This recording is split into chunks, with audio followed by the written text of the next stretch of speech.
5 సీట్లు ఖాళీ అవుతున్నాయి. అందులో 4 సీట్లు టీడీపీకి దక్కే అవకాశం ఉంది. ఆ 4 బెర్తల కోసం ఒకే జిల్లా నుంచి 3 నేతలు పోటీ పడుతున్నారు. ఎమ్మెల్యే కోట ఎమ్మెల్సీ బెర్త్ ఆశిస్తున్న ఆ 3 టీడీపీకి విధేయులు, సీనియర్లు కూడా. కష్ట సమయాల్లో ఆటుపోట్లు ఎదుర్కొని పార్టీ కోసం పనిచేశాం, ఈసారి అవకాశం ఇవ్వండని పట్టుబడుతున్నారు. ఆ 3లో అవకాశం దక్కేదెవరికి? టీడీపీ అధినేత ఆశీస్సులు ఎవరికి?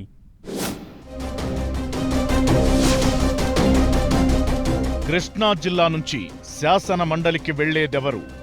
పార్టీకి దక్కే 4 సీట్లలో ఛాన్స్ ఎవరికి? ఆ 3లో టీడీపీ అధినేత ఆశీస్సులు ఎవరికి? ఏపీలో 5 ఎమ్మెల్యే కోటా ఎమ్మెల్సీ స్థానాలు ఖాళీ అయ్యాయి. అసెంబ్లీలో ఎమ్మెల్యేల సంఖ్యాపరంగా 5 సీట్లు కూటమికే దక్కనున్నాయి. అందులో ఓ సీటు జనసేనకు కన్ఫర్మ్ చేశారు. నాగబాబు నామినేషన్ కూడా వేశారు. మరో సీటు బీజేపీ అడుగుతున్నట్లు చెబుతున్నారు. బీజేపీకి ఇవ్వకపోతే టీడీపీకి 4 సీట్లు దక్కనున్నాయి. ఆ 4 బెర్తుల కోసం కృష్ణా జిల్లా నుంచే 3 నేతలు రేసులో ఉన్నారు. బుద్దా వెంకన్న, దేవినేని ఉమామహేశ్వరరావు, వంగవీటి రాధా పేర్లు ప్రధానంగా వినిపిస్తున్నాయి. 3 సామాజిక వర్గాలకు చెందినవారు. ఈ 3లో ఒకరికి ఎమ్మెల్సీ బెర్త్ దక్కడమైతే పక్కా. కానీ అదృష్టం దక్కేదెవరికి అనేదే ఇంట్రెస్టింగ్ గా మారింది. సామాజిక సమీకరణలే కాకుండా కష్టకాలంలో పార్టీ కోసం పనిచేసిన నేతలుగా ఈ 3కి గుర్తింపు ఉంది. టీడీపీ సీనియర్ నేత, మాజీ మంత్రి, ఉమ్మడి కృష్ణా జిల్లా అధ్యక్షుడిగా పనిచేసిన దేవినేని ఉమామహేశ్వరరావు కూడా ఎమ్మెల్సీ ఆశావహుల్లో ఉన్నారు. మొన్నటి ఎన్నికల్లో ఆయన సీటు త్యాగం చేశారు. ఉమ్మడి జిల్లా అధ్యక్ష బాధ్యతను చూసిన ఉమాకు మైలవరం కాకపోయినా పెనమలూరు, గన్నవరం టికెటైనా వస్తుందని అనుకున్నారు ఆయన అనుచరులు. కానీ ఆయనకు టికెట్ ఇవ్వలేదు అధిష్టానం. పార్టీ పవర్లోకి వచ్చాక కూడా తనకు సముచిత స్థానం దక్కడం లేదని ఉమా సైలెంట్ గా ఉన్నట్లు టాక్ వినిపిస్తోంది. ఈ నేపథ్యంలో కమ్మ సామాజిక వర్గానికి చెందిన ఉమాకు ఎమ్మెల్సీ పదవి వస్తుందని ఆయన అనుచరులు భావిస్తున్నారు.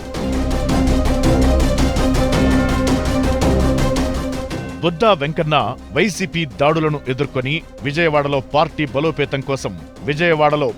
బలోపేతం కోసం శ్రమించిన నేతగా గుర్తింపు పొందారు. గత 5 ఏళ్లలో వైసీపీ ప్రభుత్వ విధానాలపై గళమెత్తారు. దీంతో ఆయనపై వైసీపీ ప్రభుత్వ హయాంలో 37 కేసులు బుక్కయ్యాయి.